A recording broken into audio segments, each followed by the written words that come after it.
Welcome into Southwest Guilford Football Coaches Show, Cowboys Live. It's another week, another Cowboys Live. Thanks for tuning in with us on Tobacco Road Sports Radio, live here on the Tobacco Road Sports Radio Facebook and Twitter accounts, as well as YouTube, and also on the Southwest Guilford Sports Network Facebook page. My name is Desmond Johnson. I'm guest hosting for Max Wallace. It's a pleasure to always be joined by the head coach of Southwest Guilford, head coach Marlon White. What's going on, brother? How you doing? Hey, Desmond, how you doing, man? Glad to have you.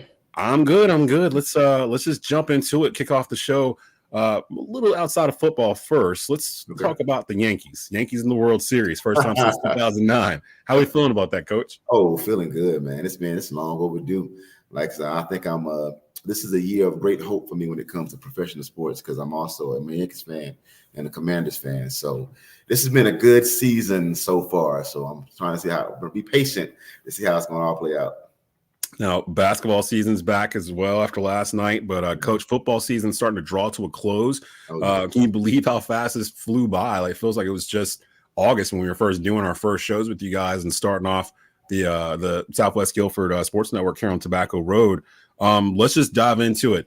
Last week, had a tall task, took on Grimsley. They're the number one ranked team in 4A right now. A 71-0 defeat to the Whirlies. What were your thoughts in that regarding that game? We knew what we were facing, and we knew that if we couldn't make mistakes at all, period. And we went in there and we made some mistakes early. And making those mistakes early, we paid for them early, and then it happened a little more often. But Coach Brown does a great job over there, getting those guys prepared. They played a great game. They were a great team to play. We knew, like I said, we knew what we're facing. We did step up to the task like we were supposed to, and we got 71 put on us. You talked to Max about it going into that game, that it was always going to be a tall task. How do you think your group did it actually handling that powerhouse, especially as you guys got into the second quarter? They did. Our guys were resilient. They never quit. They never tapped out. They never stopped fighting. Literally, if you watched into the game into the fourth quarter, literally Dawson Clark is still pulling and doing things 100 miles per hour. The offense is still going. Defensive guys are still going.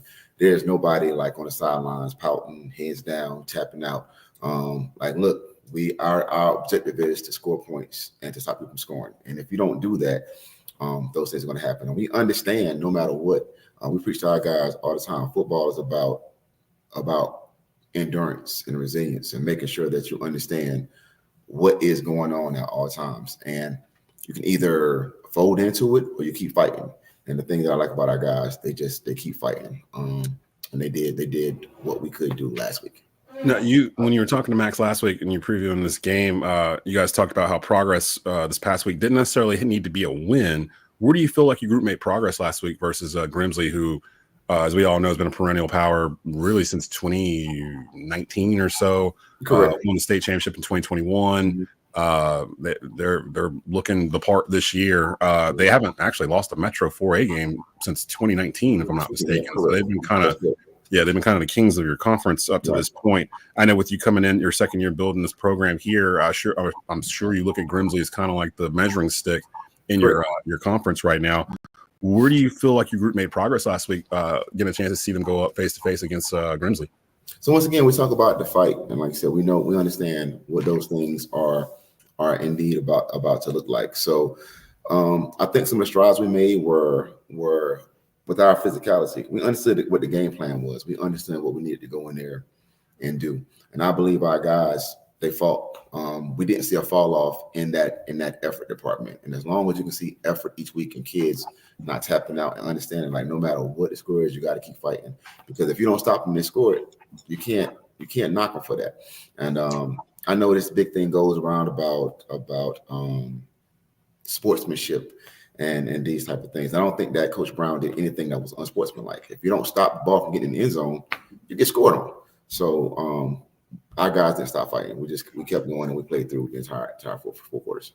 One of the cool things about doing the stuff that we do at Tobacco Road, especially on the high school levels, I get a chance to really get to know some of these coaches and how they kind of tick. And yeah, I can vouch for Coach Brown. He's not really wired that way to run up a score or anything like that. But on the other hand, he's not going to not score if you're not, that kind of thing either. Because they're trying to get sharp for November and December as well. Right. So I totally understand that. Head coach Marlon White joining me here on Cowboys Live. Virtual edition will be here this week and next week to finish out the 2024 regular season. Max should be back hosting. And, of course, you guys are playing Friday night, 7:30 kickoff, if I'm not mistaken, for you guys, as you guys are taking on Ragsdale. Max Wallace and Colin Wood will be on the call there for the Southwest Guilford Sports Network. You said with that all in mind, how did you go about addressing the team this week after a tough week like last week taking on Grimsley? What was the mentality of the kids this week coming into practice? So it was different this week because they understand what happened last week. And I tell the kids, like, you got 24 hours to deal with it. And that's, to me, I try to teach them that life lesson. There's nothing you can do about something that's already happened. So you either stick with it, let it kind of drive you down, or you deal with it. You handle adversity and you move forward. And they understand that this week is a new week. And Ragsdale is a big rivalry game that we have in our conference. And we want to make sure that we came in, we're focused and prepared to go. I was going to ask about that too, because proximity-wise, I was looking at in terms of High Point's really you guys, High Point Central, and High Point Andrews, pretty much for high school. There's no other. Well, then you got High Point Christian, but that's private. And then Ragsdale's kind of. It's in Jamestown. So it's not in High Point, but it's like right there. So it's right there on the cusp. Yeah. It was like Ragsdale considered. Who do you guys consider your biggest rival? Like, so the biggest rival is Ragsdale, because what happened was when this school was built in 1979, Ragsdale was already was built prior to Southwest. And so when Ragsdale was built, the branch off began. That's where the rivalry came in at. And that makes sense, because I guess because you guys are closer to Ragsdale than you would be to Andrews or Central. Correct. Because you guys on other, you're like northern High Point. Correct. Right? And they're further down into High Point. Yep. And those two schools still share Simeon Stadium and all that stuff. So with having said that, though, the first time you actually talked to Max when we first did the first Cowboys Live back in August, which feels like a lifetime ago at this point now as we get into November, you said it the first time we did that show that your group is hungry, they're competitive. How bad do they want to get back on the field and show what they can do against Ragsdale on a Friday? Oh, they're itching to get back at it. And I think, and the one thing they've done is that's been the tempo every week. And it's our last game for our seniors, it's senior night. So we want to make sure we send our seniors out the right way. And they want to ride the streak. Ragsdale hadn't beat us in 4 years, so we want to make sure that we keep that going. Okay. Prior to that, Ragsdale had a pretty big streak. I think that we lost 17 or something in a row. So Ragsdale, it was a while before we got on the train, so we want to keep the train going. We're pretty familiar with Ragsdale's new head coach, Antoine Stevenson, who was the coach at Glenn when we first started the Glenn Sports Network, and he left there in the offseason this past offseason and took the job at Ragsdale. So he'll be taking on Coach Stevenson and his squad at the ranch Friday. And that is on the Southwest Guilford Sports Network. You can hear that game live on tobaccoroadsportsradio.com. Just go to the top corner, hit the tab, hit high school sports. There is a player for specific Southwest Guilford athletics. Just click play on there and you'll be right in there with Max and Colin. They typically do a pregame where you can hear a little bit from Coach White and the opposing coaches, in this instance, Coach Stevenson. That should be a 7 o'clock pregame followed by a 7:30 kickoff. Walk me through this week in practice. Have things been extra physical, or are they more riled up than usual because it's Ragsdale? Or riled up is a good word. Yeah, they've been on 10. So it's kind of herding everything back in. Like, look, I'm glad y'all ready to get at it, but we have some fundamental things that we got to cover this week to make sure we're prepared. So they've done a really good job this week of digesting the information and what we've been doing. Had some really good film studies, and then going to the field and seeing how we translate those things from the film to the field have worked pretty well. So we're itching to get at. The kids are ready to get at it. They're ready to get back out there Friday night and try to get a win. You mentioned it at senior night a little bit earlier on. It's the final home game of the year. I got to think the emotions are going to be high for those seniors. Talk to me about some of your senior leaders and what they've meant this year as you continue to rebuild this program. Okay, so the day that flies off are Dawson Clark and Robert Orr. Those two guys have been studs all year long. They've both been on the show, I believe, this year. Oh yeah, and they've been guys that's kept the glue together all season long. Dawson did a really good job literally not coming off the field offensively or defensively for the entire game. And if you pull him off, he's mad the fact that you pulled him off. So Robert Orr is another guy that's been the same way. He literally goes from linebacker to running back. And up until I think 2 weeks ago, he was on all but one special teams. So he does a job of coming in there and getting prepared every day. So you look at those two guys. Then you look at another guy like Josiah Cheek, who's came in, and DeJuan Baylor, who's an offensive lineman, and Leroy Walker, who's an offensive lineman, that have also come in and just worked extremely hard all year long to make sure that we stayed afloat and had good leadership all year long. I can't say enough about those guys. And I would imagine those seniors really want this win really bad, with the final home game of their career, taking on a rival in Ragsdale. The weather's going to be great outside. So we'll get some good ones. So let's go over to your coaches. Talking to your coaches this week, how bad did they want this game, with it being a rival game? And these seniors that you guys have been with for the past 2 years, who have bought into the program when you guys came in and took over. Talk a little bit about your coaching staff and how they've been preparing for Ragsdale and their mentality. The coaches want to win, and when the coaches want to win, not for us, but for the kids. And we talk about this every single week, is that we never want our kids to have to meet that failure, right? And losing the game is some type of failure, but it doesn't make you a failure. The goal is, what did you learn from that failure, and then try to apply it the following week to get better. And we always ask our kids, like, what could we have done better? What should have we done better? And we go back and watch the film, and like the eye in the sky don't lie. So we can see those things that we're missing. But the coaches are really upbeat. They stay up tempo. I have a great coach staff, and I'm just blessed to have these guys around me that make our team better each day. But they're looking to get a win. They want to make sure our kids can get one this week. Let's zero in on the Ragsdale Tigers. Their head coach Antoine Stevenson. Looks to be a very evenly matched game between you guys and the Tigers. What do you think is the number one priority for you guys in order to get out of there with a win? We got to stop the run. They do a really good job of counter, and they do a lot of stuff from their counter game. They got a pretty good running back over there who hits the hole pretty well, and they got some big linemen, and they're coming downhill all night long. So the goal is we got to win the trenches. Now, their front four defensively are pretty good as well too. So we got to make sure we can move the line in one way or the other to make sure that we can get some positive yards effectively offensively, and then we want to play -1 when we're on defense. So we want to make sure that we can kind of disrupt those GTs and those counters and get in the backfield and make some plays before we get started. I know by this point, with it being Thursday, you guys have had a chance to look at extensive film on Ragsdale. Is there somebody that pops out the screen on offense that you guys have kind of zeroed in on? Like, you don't have to give me the whole game plan, but who are you looking at on the Ragsdale side? You're like, okay, we need to keep an eye on that kid. Oh, they got a pretty good tailback over there. And he kind of hit us with some big ones last year, but he does a really good job of staying low. He has a low center of gravity. He's not a high runner. And when he gets behind those guards and tackles, he can get lost back there.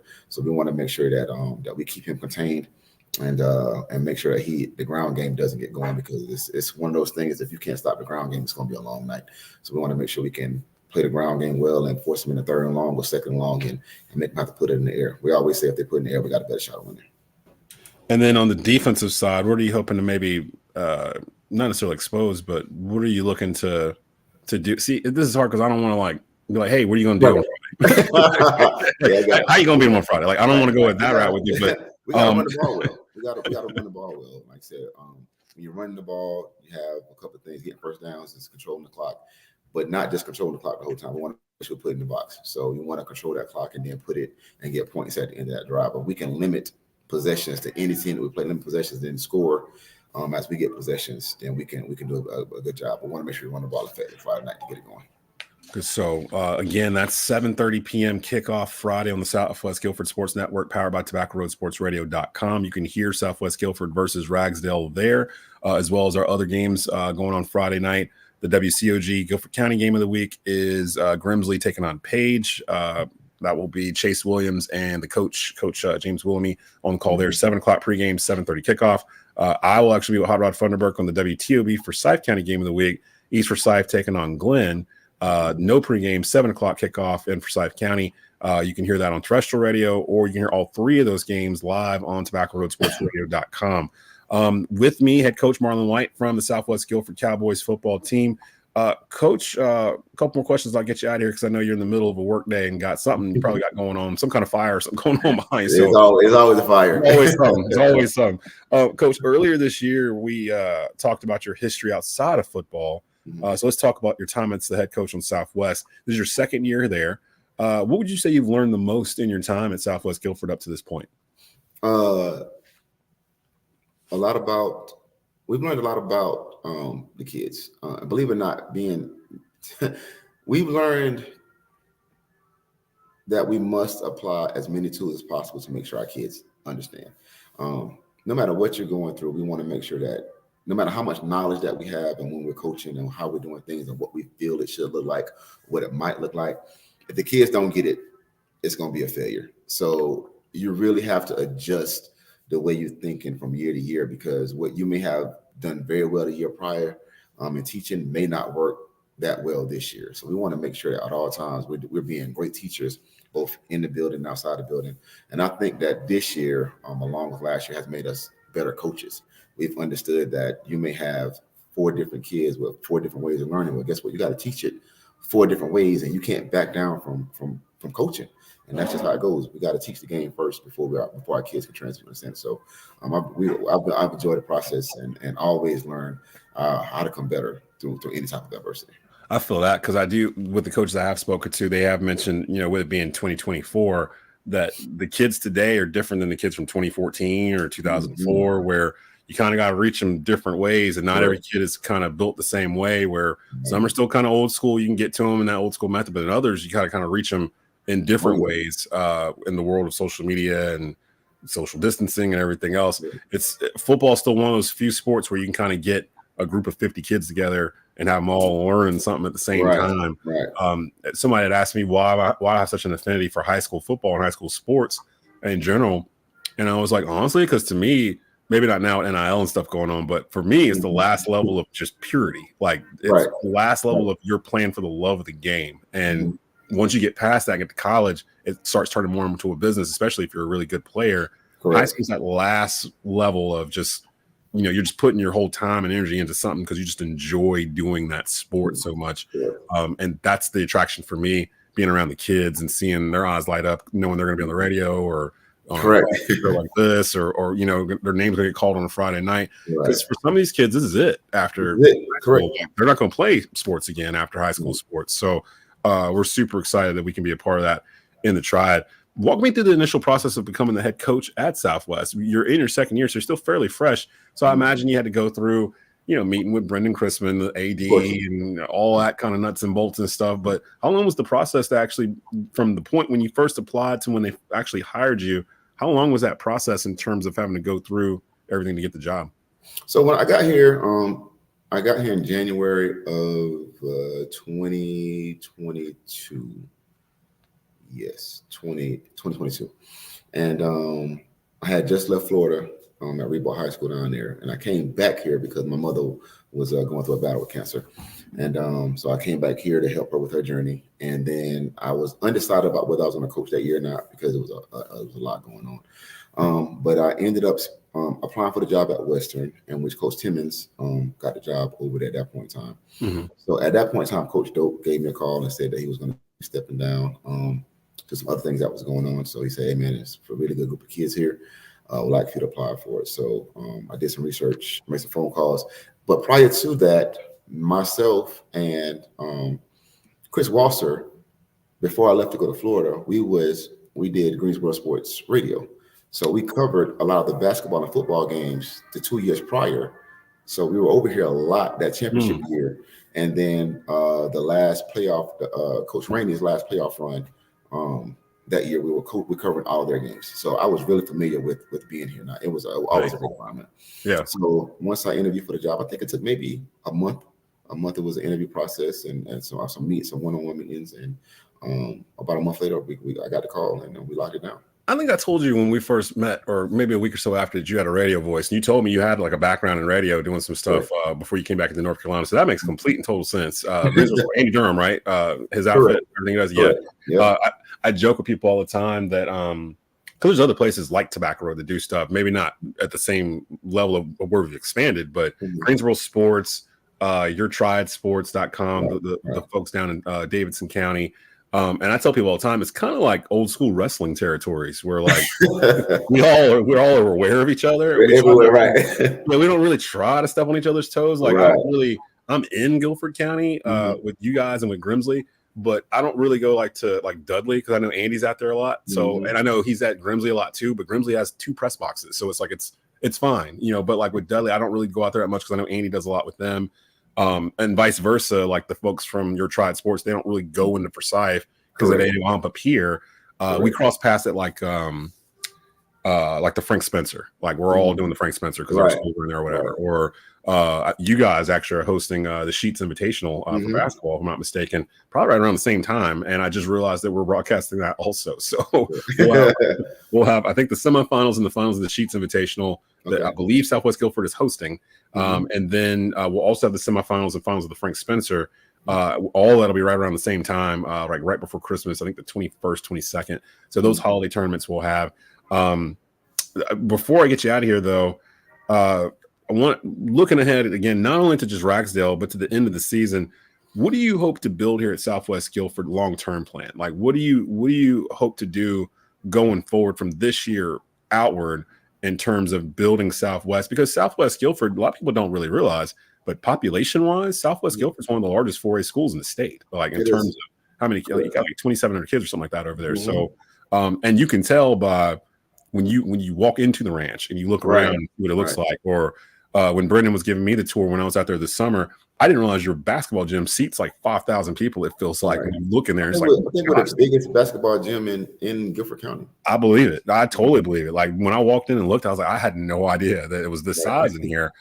You've got a large group to kind of start to build from, which I assume was one of the benefits of taking the job, is that you would have this opportunity to kind of get out there and kind of get these kids to come, and not only come, but come and stay. The way high school football is nowadays, with NIL now kind of becoming legal in North Carolina and everything else, it's sort of turned into a wild, wild west where you got to have a plan. You got to have an idea of what your identity is going to be as a football team, as a football program, really, and to be able to convince kids to come and to stay and to stay throughout. What would you say is your hope to build at Southwest Guilford? And who do you, as you look around the Triad, who do you model, or do you model what you want to do behind anybody else that's had success perennially in the Triad? Correct. And what I do is I try to speak to any winning coach.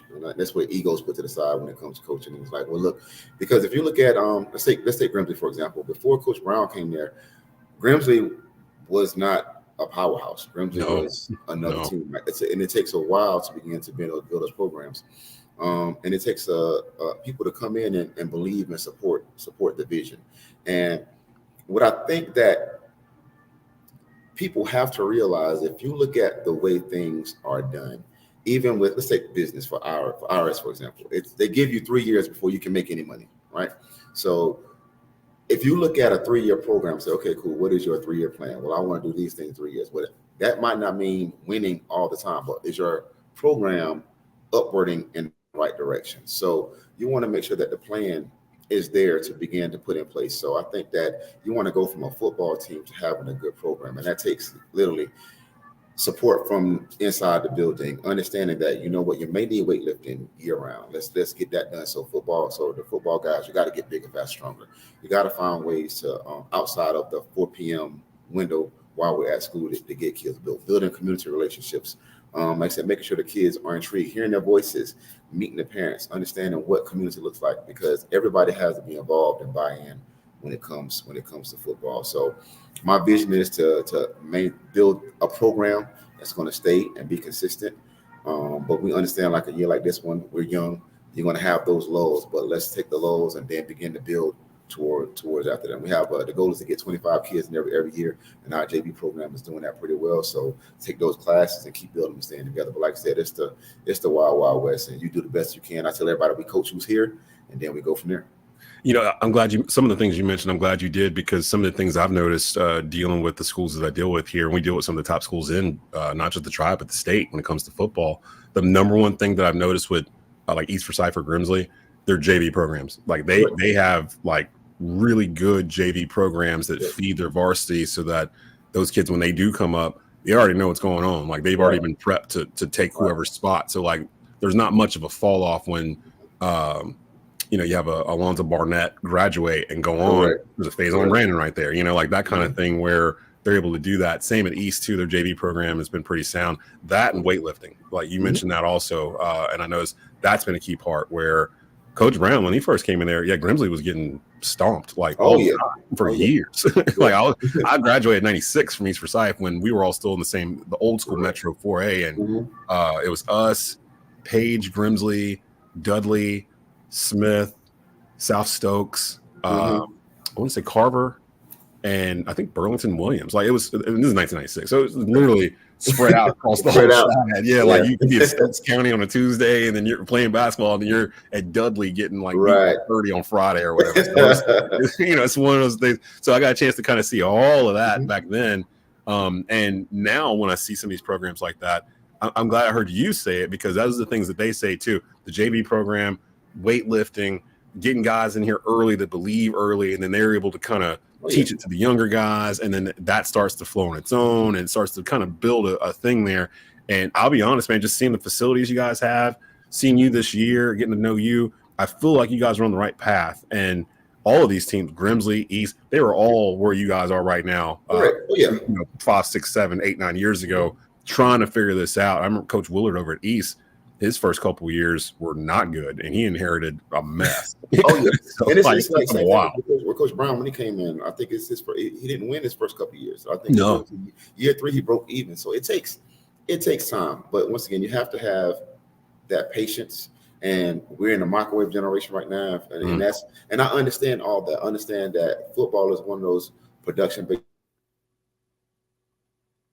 10-2, you could be 10-1, and then next year you're 5-5, and like, hey, fire the head coach. It happens like that, but you have to be able to sustain what's going on, and no matter what happens, as coaches, we just keep building. It's not like I've never seen a coach walk into a program and be like, you know what? How long is it going to take me to tear this down? How long is it going to take me to burn this place apart? Like, we don't go in saying, we want to have a losing season. We understand what that looks like. So our goal is to come in and keep getting better. But some years you're going to have down years. But guess what? Come back the next year and get better and understand what that process looks like. That's the trick, especially at the high school level. Learn from it. Like, take those experiences and remember it. So the next year when you see Team A or Team B or whatever, remember what happened the year before and carry that with you. Make that. That's the reason why you lift all those weights in the off season. That's the reason why you do all these things. And some of the kids I've got a chance to meet from you this year as well seem like really good kids. I think you guys are on the right track. You're in a really good division. I think the Metro's on its way back up. For a while, it was kind of Grimsley and everybody else. But now, as we speak right now, Northern is still undefeated right now. And they're heading for a showdown with Grimsley next week if they both get through rivalry week this week. Grimsley's doing well. Northwest Guilford's kind of back up on the rise again. And I feel like teams like yours, you're going to start getting back up in it. Ragsdale with Coach Stevenson in his first year over there. So there's a lot to look forward to in the Metro. And I'm glad that we're doing stuff with Southwest Guilford and helping expose your program. Because on one end, for me, I do feel like that can help your program. That can actually help expose the program and have kids want to come over there and play. Because there's not really a lot of high schools that have coaches shows or games on the air or whatever. I appreciate what you guys do. And it's funny that you mentioned what the 4A looks like this year. We don't know what it's going to look like in January.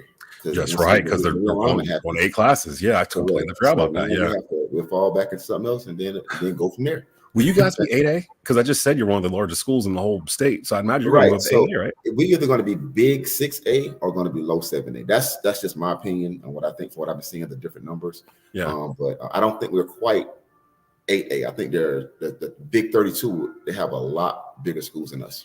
Yeah, because I think on my end out here, I think West Forsyth and Reagan both know they're going to be 8A. I think Northwest Guilford's going to be 8A. Oh, yeah.